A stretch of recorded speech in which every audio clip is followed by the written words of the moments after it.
Good morning আমার প্রিয় পরিবার। তো নতুন একটা দিনে নতুন একটা ব্লগে তোমাদের সবাইকে জানাচ্ছি অনেক অনেক স্বাগত। তো তোমরা হয়তো আমার আওয়াজটাই বুঝতে পারছো যে আমার শরীরটা বেশ ভালো না। তো কি আর করা যাবে, এটা আসলে সরস্বতী পূজার দিনের ভিডিও। তো যা আমি আজকে ভয়েস ওভার দিচ্ছি, আজকে হচ্ছে 18ই ফেব্রুয়ারি। তো দেখো কয়েকটা দিন থেকে মানে শরীরটা ভীষণ খারাপ যাচ্ছিল, যার জন্য এই ভিডিওটার আপলোড করা হয়নি।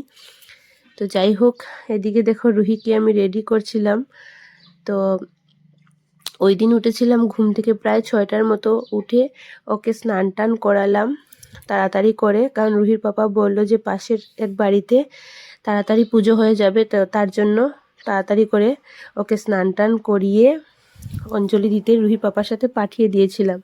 তারপর অঞ্জলি দিয়ে তারপর রুহি ঘরে এলো, এসে একটু সিদ্ধ ভাত করলাম, করে সবাই মিলে খেলাম। খেয়ে তারপর দেখতে পাচ্ছ রুহিকে রেডি করছি।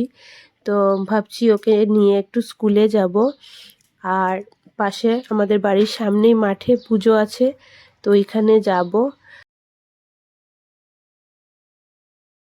তো ওই দিন আসলে আমি যে ওকে নিয়ে যাব একদমই শক্তি পাচ্ছিলাম না, কিন্তু কি আর করব, যেহেতু আবদার মেয়ের, শাড়ি পরবে, সরস্বতী পুজোয় ঘুরবে, তবুও শরীর অসুস্থতা নিয়েই ভাবলাম যে সামনে থেকেই ঘুরে আসব।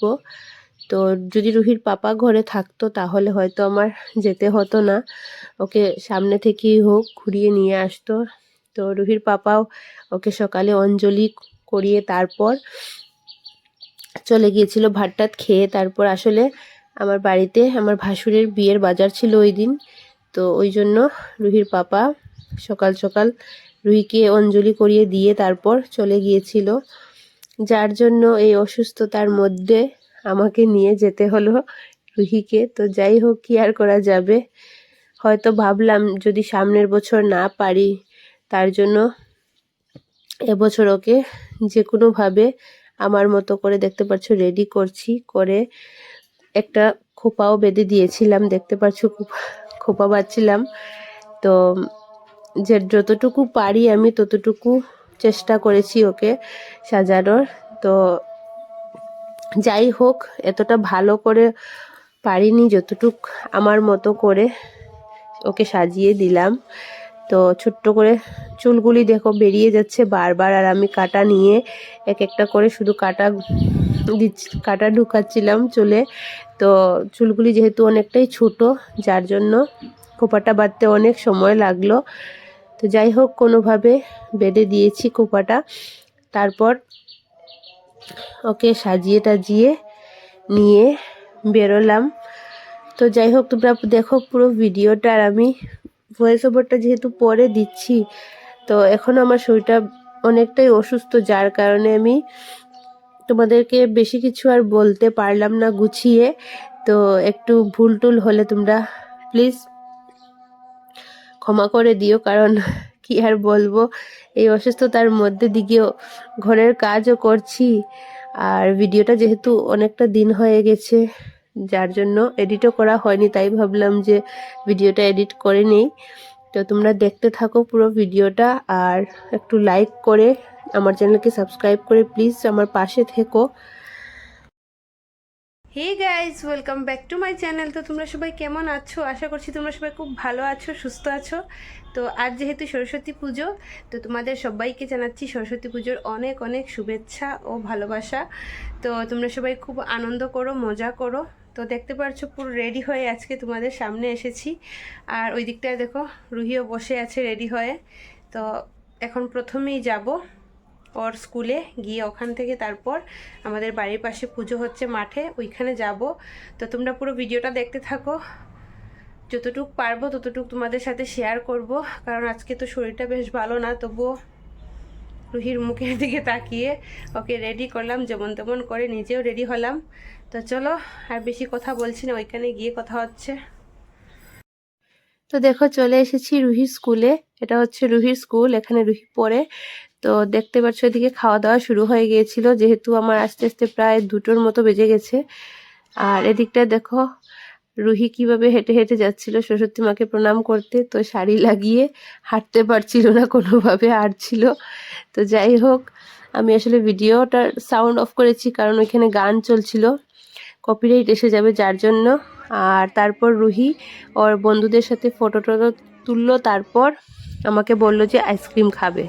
তো কি আর করা যাবে, ওই দিন আমারও গলায় ব্যথা, কাশি, রুহিরও কাশি, এর মধ্যে আইসক্রিমের বায়না। তো যাই হোক, আইসক্রিম কিনে দিলাম ওকে, আমিও খেলাম। খেয়ে তারপর কিছু সময় হাঁটাহাঁটি করলাম। তারপর দেখলাম যে বেলা প্রায় 3টার কাছাকাছি বেজে গেছে, তো রুহিকে নিয়ে খেতে বসে গেছি। তো ক্যামেরার বাইরে একটা ঘটনা ঘটে গেছে, তো রুহিকে আসলে মেরেছি, যার জন্য রুহির মুখটা কালো করে বসে রয়েছে। তো কি হয়েছে, ওকে লিপস্টিক লাগিয়ে দিয়েছিলাম, ওর মুখটা পুরো ভরিয়ে দিয়েছিল, যার জন্য ওকে মেরেছি। তো যাই হোক, তারপর ওকে খিচুড়ি খাইয়ে দিচ্ছিলাম, আমিও খাচ্ছিলাম। ওই দিনের প্রসাদটা কিন্তু দারুণ ছিল খেতে, খিচুড়ি বলো, সবজি বলো, পায়েস বলো, অনেকটাই স্বাদ ছিল খেতে। থেকে শেষ করে চলে এসেছি যে বাড়ির পাশে বলেছিলাম মাঠ, তো এই দেখো সবাই খাওয়া দাওয়া করছে। তো চলো ওখানে গিয়ে দেখে তারপর বাড়িতে চলে যাব।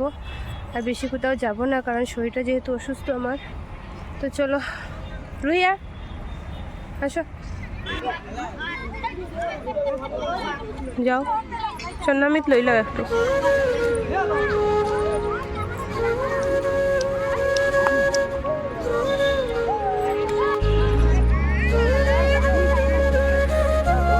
মুখে দেও, মুখে দেও।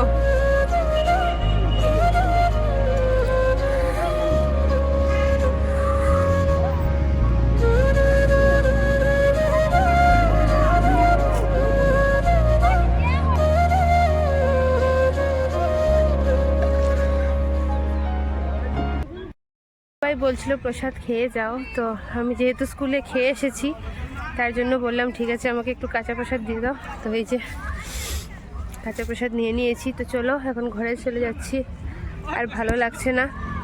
দেখো দুষ্টুবুড়িকে আগে রেডি করিয়েছিলাম, তো তোমাদেরকে আর ভালো করে দেখানো হয়নি।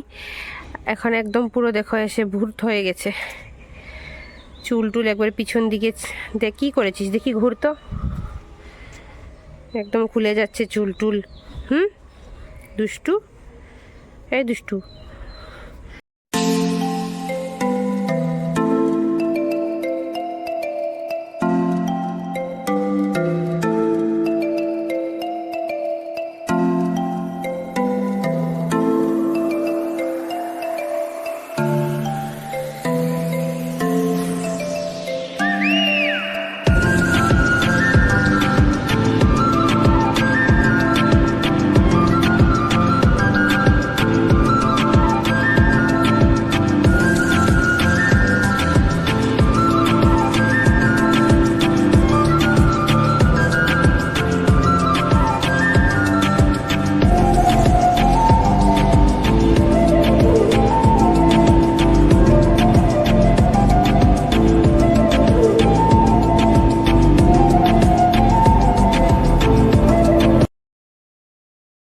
তো ঘরে চলে এসেছি, এসে হাত পা ধুয়ে এইমাত্র এলাম তোমাদের সামনে। তো যত সময় যাচ্ছে তত মানে শরীরটা ভীষণ খারাপ করছে, তো কি আর করা যাবে। এই যে প্রসাদ এনেছি, এইগুলো এখন খাবো, না হলে নষ্ট হয়ে যাবে। তো প্রসাদ তো ফেলতে পারে না, তো খেয়ে তারপর একটু ঘুমোবো। আর এই দেখো বিছানার অবস্থা দেখো, সবগুলো ছড়িয়ে ছিটিয়ে রয়েছে। তো এগুলো গুছাবো পরে, ঘুম থেকে উঠে। এখন আর পারবো না, শরীরটা মানে